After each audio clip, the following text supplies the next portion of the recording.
Good morning, everyone. Welcome to our Career Success Show with Adrian and Yen. It's another Friday, everyone. How time flies. It's amazing. I'm just so glad it's a Friday. We've had a long week, and you're burning around the edges, aren't you? I'm turning toasty already. So Yeah. yes, I'm looking forward to my year-end vacation in December. But until then, it's work all the time. We're doing our best. We're doing our best. But I think you should make some time for yourself. I should. Are you getting enough sleep? No. Oh dear. Oh dear. Well, anyway, today we want to do something a little bit more, relaxed and not It's a bit too more fun, more chill. not too naggy or preachy.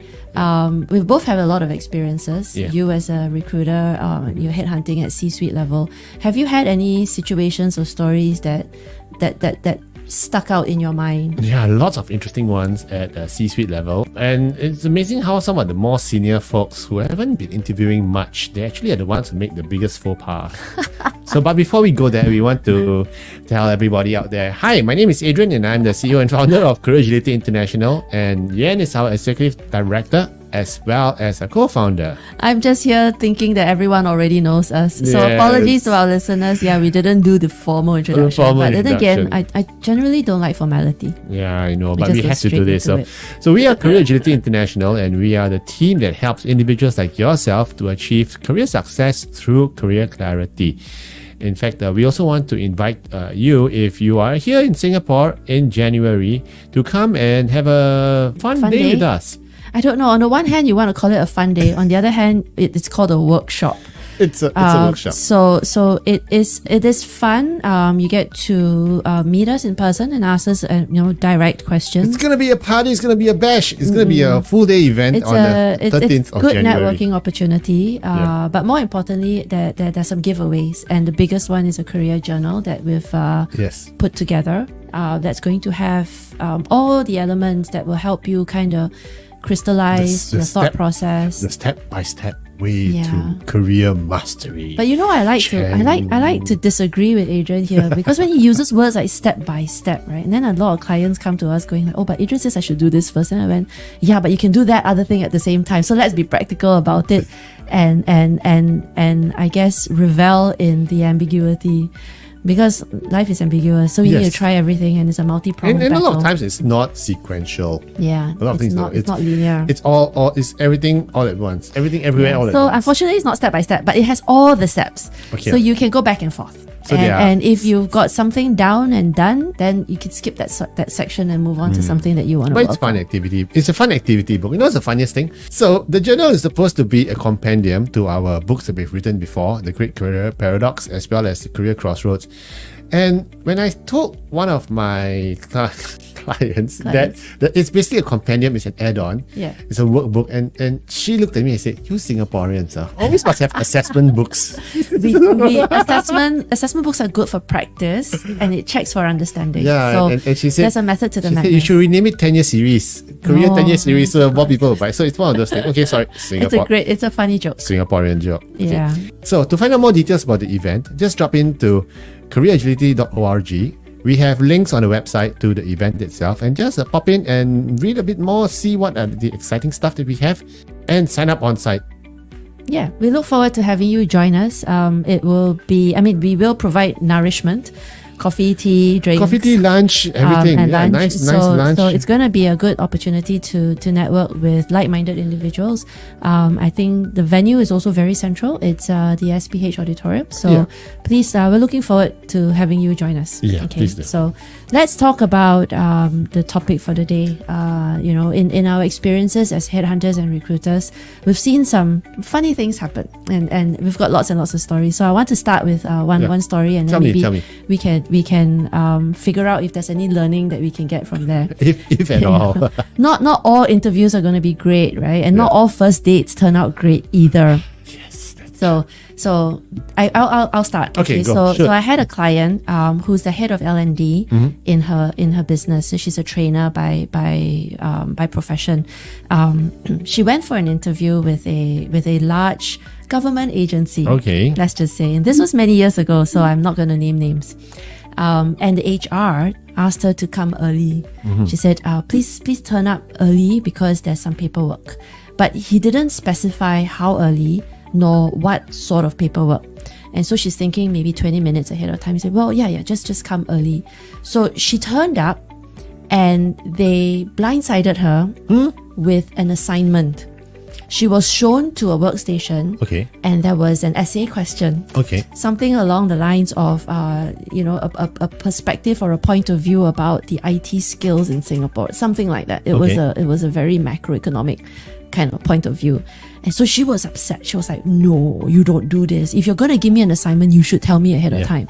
But she said, well, lucky I brought along my thumb drive. This was back in the day when we carried stuff in thumb drives. Anyway, so she brought along her thumb drive, and she said she managed to stitch something together within 20 minutes. But she was very upset because she felt that it's not fair for an organization to do such things. Anyway, so she went into the interview not very happy. Obviously, she's prickly now because she's been blindsided. And it was a panel, and they were seated across the table like a firing squad. Oh wow! The middle individual was a very stern-looking woman, short hair, no makeup, kind of sternness, and the attitude was the discipline master type. Yes, and she would look fine in a habit with a cane. So anyway, so and the attitude was, why should I hire you? And who are you? What have you got? Wait, this was a senior level role, or it's a fairly senior role. I mean, it's not a junior position because it's not like some fresh graduate coming in. No. The candidate that I'm talking about at the time was already in her 40s, in early 40s. So anyway, so she told me this story, and eventually she staged a walkout. She just said, look, thank you for your time. This is not my cup of tea. And she walked out the interview. I don't need this job. I don't need this bad as you think I do. I don't like the way you're questioning me. I don't like the subterfuge. I didn't like the fact that you wanted to test me without the preparation, which is not fair. So it wasn't a good interview. So I guess a big takeaway is that if it's not an interview that's working out for you, you are allowed to walk out. But you know what? I'll play devil's advocate here. I think she's being a softie. Come on, these maybe perhaps the job entails curveballs being thrown at you half the time, and she failed because she couldn't take the stress. Maybe, but then again, it's the kind of stress that you don't need. I mean, if you're gainfully employed, and the organization isn't all that great. I mean, monetarily. And we all know that there's this stress per dollar graph that we keep talking about, right? How much stress for the amount of money you're being paid for, right? So anyway, so my biggest takeaway to our listeners out there is that if the interview is not working out for you, or the interviewer has got behaviors that are questionable, and that's not something you feel you're aligned to, it doesn't resonate with you, you're okay to walk out. But you have to be diplomatic about the way you want to decline the opportunity. So do I slam the table and tell them off and go like, no, you guys shouldn't be doing this, and walk out? No, don't do that. Just be diplomatic about it and say something along the lines of, be professional, I guess. And say, thank you so much for having me today. I don't think this opportunity is quite aligned to my career strategy moving forward. I think it's a good time to stop this interview. Thank you. And thank you very much. Thanks for coming. Bye. Have a nice day. No, I think if you end, and it's your prerogative to end the interview on your own terms if you want to, if you're not comfortable. So I think that's a good learning lesson. We've seen that happen to a lot of people before, and sometimes they don't think they have the power and end up being bullied. Yeah, you don't have to sit there and suffer the abuse. Another similar story happened. I mean, this is a very basic one where the interviewer is late. The interviewer is late, candidate is waiting. He's waited for now 20 minutes. Interviewer opens the door, walks in with a pile of books and files, drops them heavily on the table, kaboom. So much drama. And then you can feel the attitude because he probably had a very negative interaction just before the interview. Maybe he was scolded, maybe something negative happened, but then he brought that energy into the interview. And he was belligerent and unhappy. So this interviewer is going to be the hiring manager. I don't know. I can't remember. If there's a hiring manager, there's a first red flag. It's a massive red flag. This person is unable to draw boundaries or compartmentalize. Is unable to manage stress. Can you imagine working with someone like that? And so I asked my candidate, so what did you do? He went, I just suffered for 20 minutes. Well, the guy just kept, barking questions and not quite listening. And then he finished the interview. It didn't last very long, obviously. 25, 30 minutes. And then he was shown out the door, and then we never heard from them again. You know what? I think this is one of those obligatory interviews, which his boss made him interview for Maybe. this candidate. Therefore, he was not interested in it because he already had someone else in mind. Possibly. And it's been a busy day. So I think there. I mean, even if you had a undertones. negative interaction and you walk into an interview not in your best, and in your best, you're not at your best, and you're thinking, no, I'm not going to be good at doing the interview. But if you like the candidate, you would have tried. Yeah, I know. Yeah, But okay, yeah. the boss was an ass. So we're on air, so we cannot use the full word, and otherwise I'll be cancelled again by LinkedIn. So You're still salty about that. aren't you? I'm still salty about that. So to our listeners out there, Adrian was wrongly put into LinkedIn jail. His account It on wasn't LinkedIn even was... LinkedIn jail. It was LinkedIn execution. I was totally pruned like Loki. Wow. Okay? Oh, I was pruned from the secret timeline like Loki. Okay, so it was totally. Anyway, if you're curious as to what happened, okay, go read the article. go read the article which I posted on my LinkedIn page. It's called "LinkedIn Cancelled Me," and I loved it. So it's gone viral anyway. So it's quite funny, just like one of funny episodes in my life. But back to interview. I mean, the examples you gave are amazing because these are real life examples Real that life interviewers have foisted upon poor victims, Candidates. who are Victim victims. candidates. Yeah. Let me share with you a funny thing that happened during by an interviewee. Okay, Like a nightmare interviewee. Oh, I can't wait. Yeah. So this guy he's supposed to have this interview with my client who is the APAC VP, okay, APAC CEO, and this was for APAC sales role. And he comes in unprepared. Oh, Okay, unprepared. He sits down in front of my client, and this was when I was a very young headhunter where I didn't have the experience to walk them through, and unprepared, didn't know what the role was about. He actually sat down, and I had briefed him before, but he had gone for so many interviews, he lost oh track. dear. He sat down and he said, when the interviewer asked him, "Do you know what we do?" "No, what do you guys do, huh?" I was like, Ouch. ouch. Okay, and it ended up embarrassing me more than Yes. anything else because then but luckily the client was understanding and going like, we get one of these every time we do, we always get one of these people who are just clowns.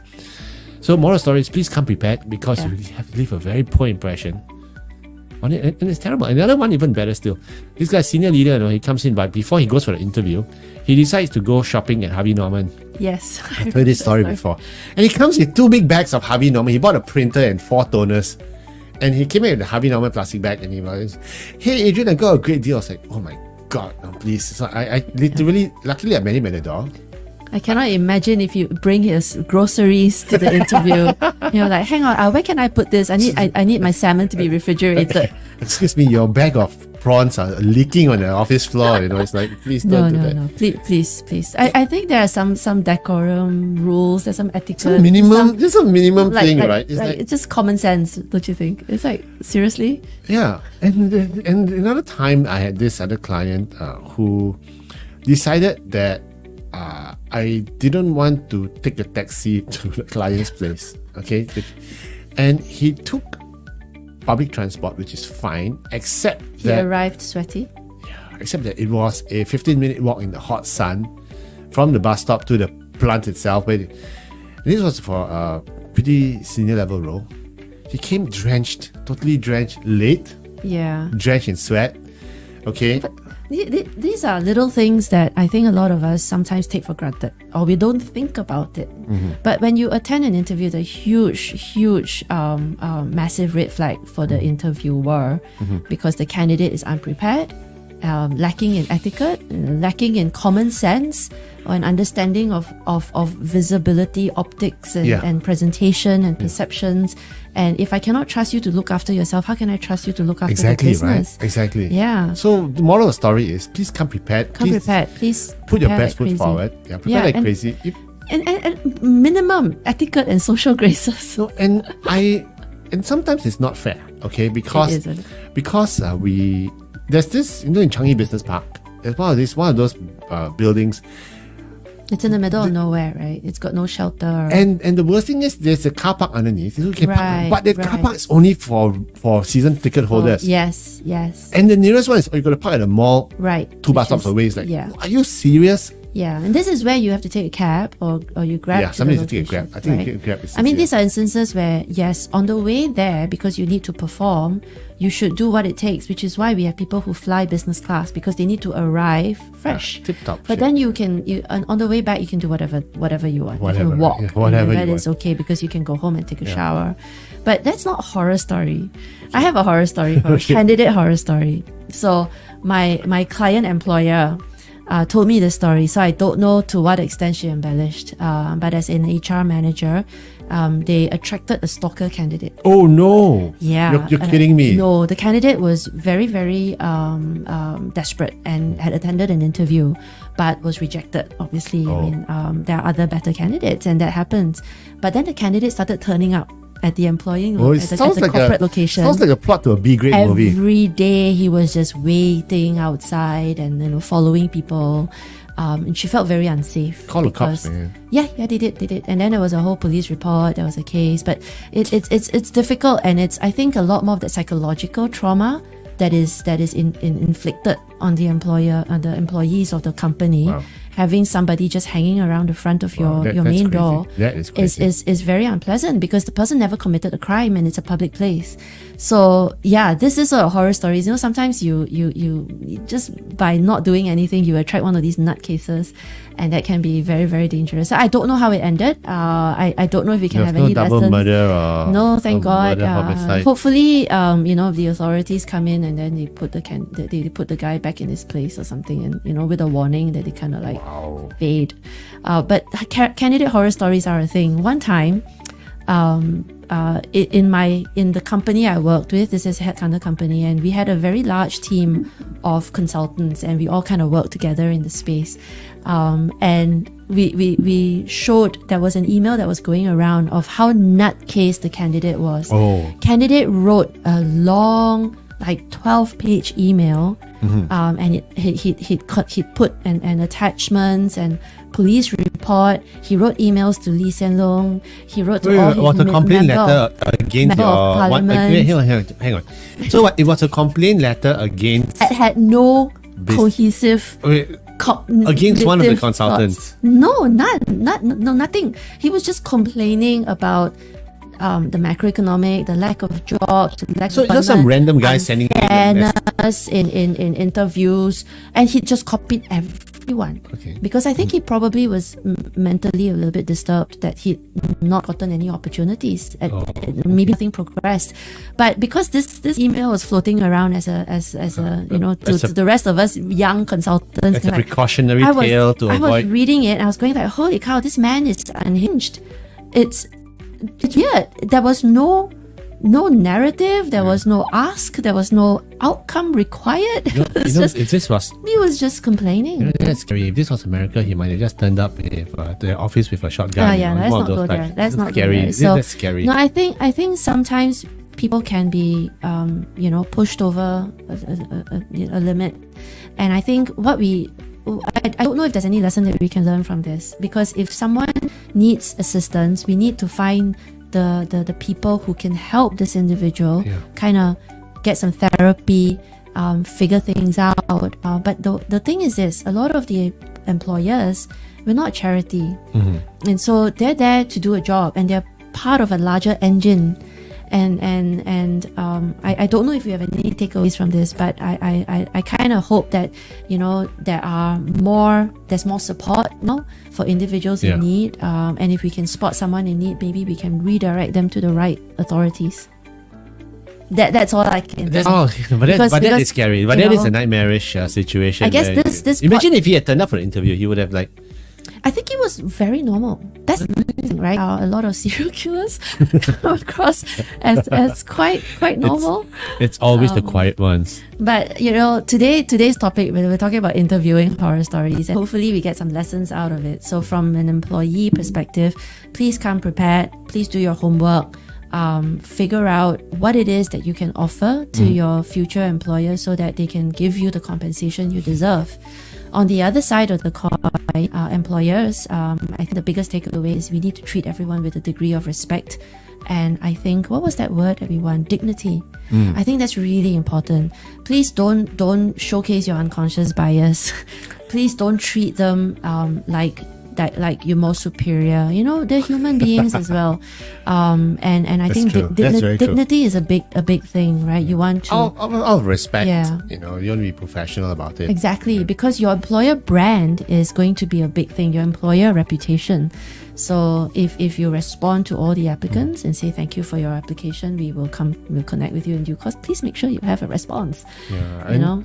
talking about nightmare interviews, luckily I did not go through this one, but one of my friends who was an HR director in one of the flavor and fragrance companies, okay, very highbrow, classy company. Yeah.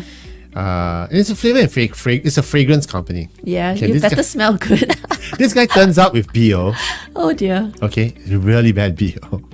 And the moment he sat in the interview room, my HR director friend said I was choking and I Oh, couldn't, dear. and I had to be polite to not tell him. When was the last time you took a shower? You know. Oh dear. Have Oh you used dear. any of our products before? No, I think. Oh, dear. That would be so sad. Oh dear. Yeah. Have you used any of our products? Have you used? It's actually very sensitive. I've managed to give all sorts of feedback to my clients, candidates. I have not been able to tell someone they have BO. That's the one all thing. bad breath, all halitosis, I've never been able to do that. I or sort of, even I sort of back away a little bit and I kind of like rub my nose a lot. But that's about it. Yeah. It's- Speaking of horror candidates, I have another story. My colleague, not me, thank God. I was looking at his profile on the database. My colleague turned over and went like, no, don't touch that guy.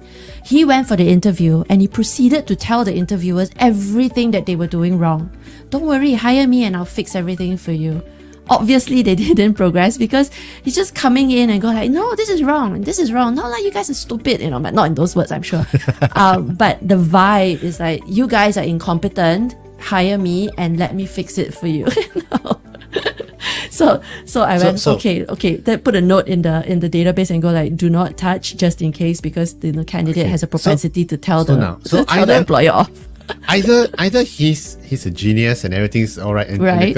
or he's deluded. But possibly a tinge of the spectrum. Probably ego. I think Probably smart, because I don't think he would have gotten to his level of seniority without having some level of intelligence. But maybe on the spectrum somewhere. I don't know. Probably. Or maybe they just rubbed each other the wrong way. Who knows? Because you're hearing only one side of the story, which is the employer's side. Yeah. As to the reason why they did not progress with the candidate. Yeah, I mean, So, and it's possible. It's possible also that the interviewer got a bit sensitive about it. You know, when you have all these things that you are really doing wrong being Yeah. pointed out. So the moral of the story is, don't be a smart ass. If you're going for an interview, don't be a smart ass. You know, it's not about I'm right, you're wrong. yeah. Unless you think the company is really so wrong, then maybe you Yeah. don't want to join them after all. Yeah.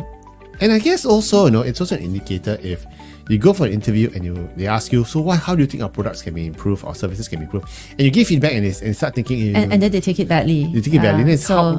it does not augur well. It doesn't. So that's why we have interviews, right? They're like first dates. You want to know whether or not this is someone you can align with, and at least face each other every day, because you're going to go into the office and you're going to be working together in teams. And if you don't like each other and there's friction, then just walk away. Speaking of which, I have another story. Candidate of mine has a blue tinted, regular blue tinted glasses. Okay. And kind of John Lennon-ish, little Okay. circular ones. Okay. He went for the interview, and I think he went okay. But when I called the GM and I asked for feedback, GM was like, "Why did your candidate wear sunglasses to the interview?" You know, GM a bit too fuddy-duddy. Yes, that the GM doesn't have a good reputation for being an open-minded individual. But I can imagine that he's the type of individual who would probably have a lot to say about body art or choice of color in your outfit or something, So I guess the takeaway here to all our listeners is just make sure you get a sense of what the culture of the organization is before you turn up for interviews, so that at least you kind of know what the dress code is, what do people typically wear to work, and then kind of match. Yeah. Because you want the job. I mean, if you want the job, you need to look the look, and you need to. And I think if you're turning up for an interview, means you really want the job, right? I mean, right? No one turns Why up. would you want it? Oh no, hang Okay, on. some There are some people who would be a little bit naughty and just turn up anyway. And God, I don't know what they're thinking, Like me, because you're that's wasting fine. people's I've time. done it before.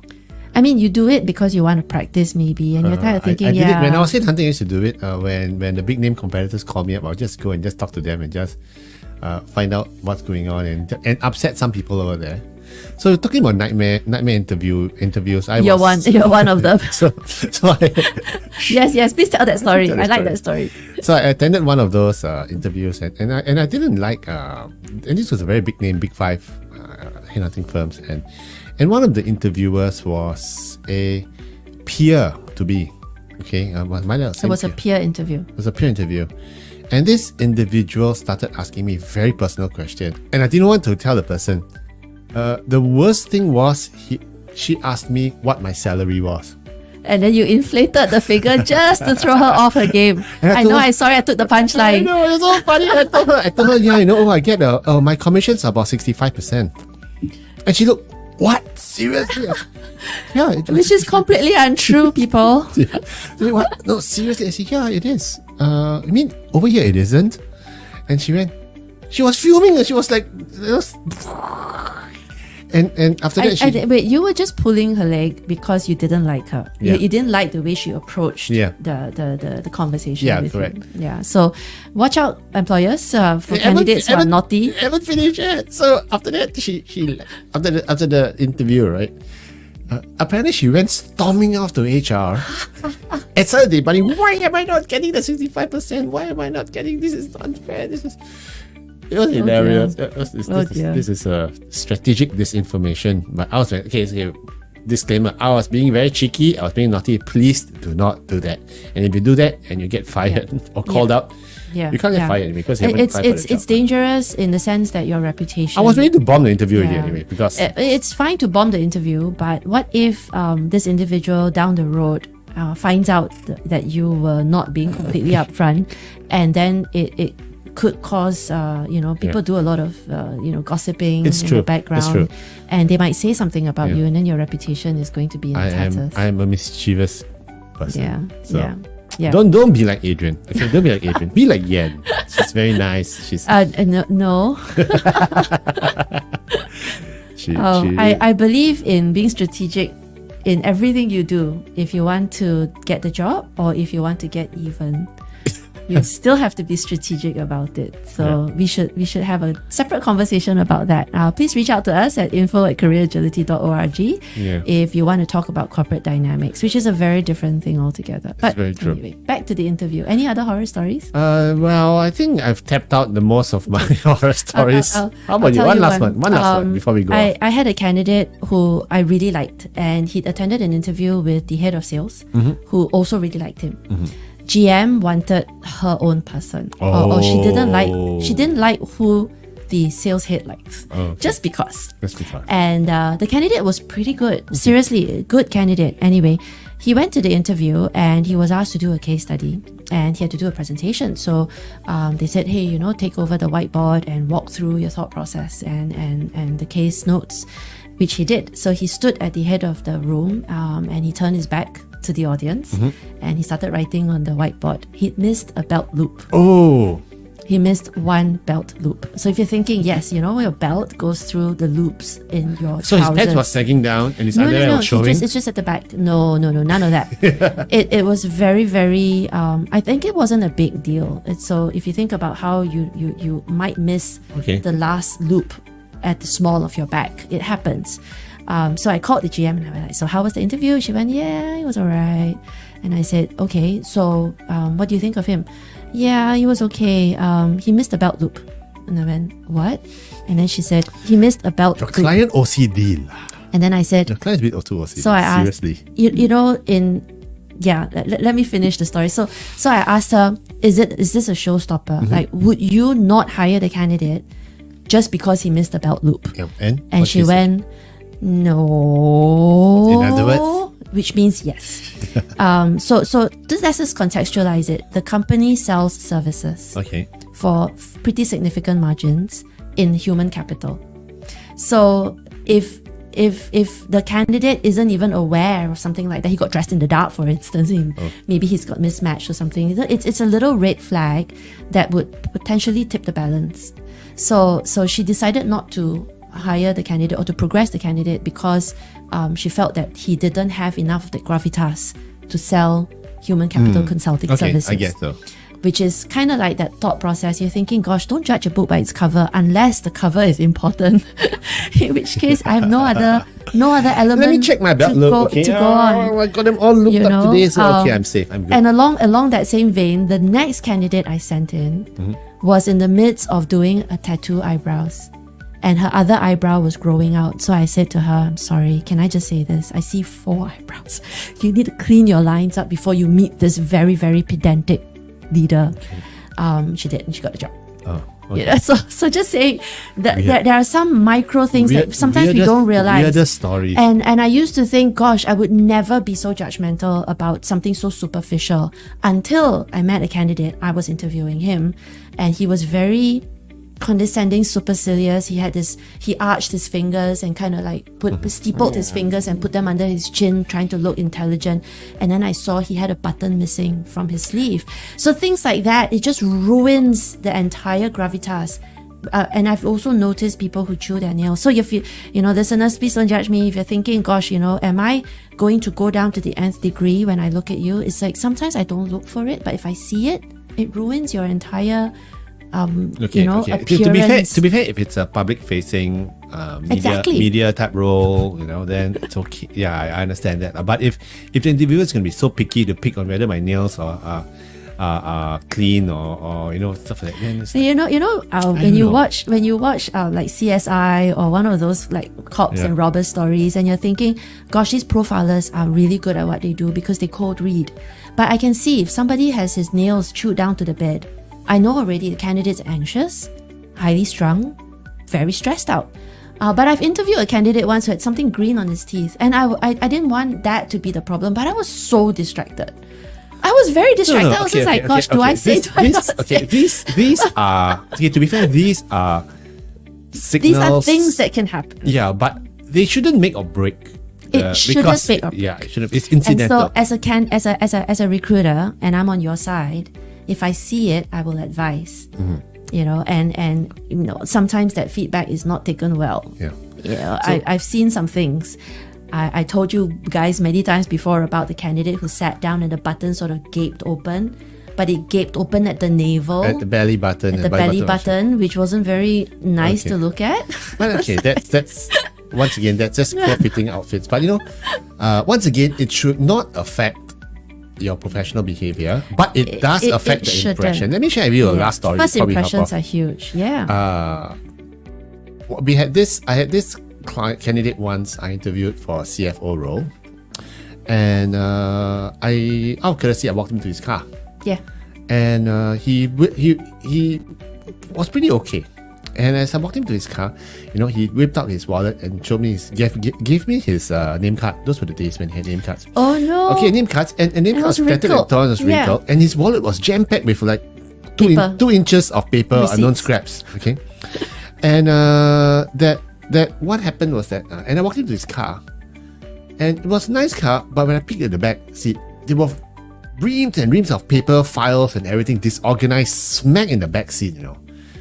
And I said, is this your car? I said, yeah, it's my car, And I looked at him and said, okay, this is not the type of CFO candidate which I want to put forward. He looks disorganized. Yeah. But he was well put together. He was well put together and everything. But behind the veil, it was a very disorganized. It's a disorganized mind, or someone who doesn't have that social. Again, this is that little extra that comes with being a senior leader. Yeah. And so, just to sum it up, look, first impressions matter. Not fashion. We're not talking about being well dressed. We're talking about being well groomed. So please just pay attention to the details. You'd be surprised at what could potentially damage your reputation and your brand. And as a baseline, you have to put your best foot forward and be professional, be presentable. Please don't keep that last nail on your little finger. unless, I've seen those as well. unless you're planning to be like Portugal and a contractor. But anyway, thanks for viewing and listening to us again. I want to invite you once again to come to our website, careeragility.org. Find out more about the details of the event that we're going to have in January. Find out more about the event and get more details and register. There's an early bird discount, so hurry up, get it before the tickets are sold out. And tickets are moving very quickly, so hurry up, quick. And in the meantime, have a great weekend ahead. Book the date, January 13th. Enjoy yourself. Take care, guys. Bye.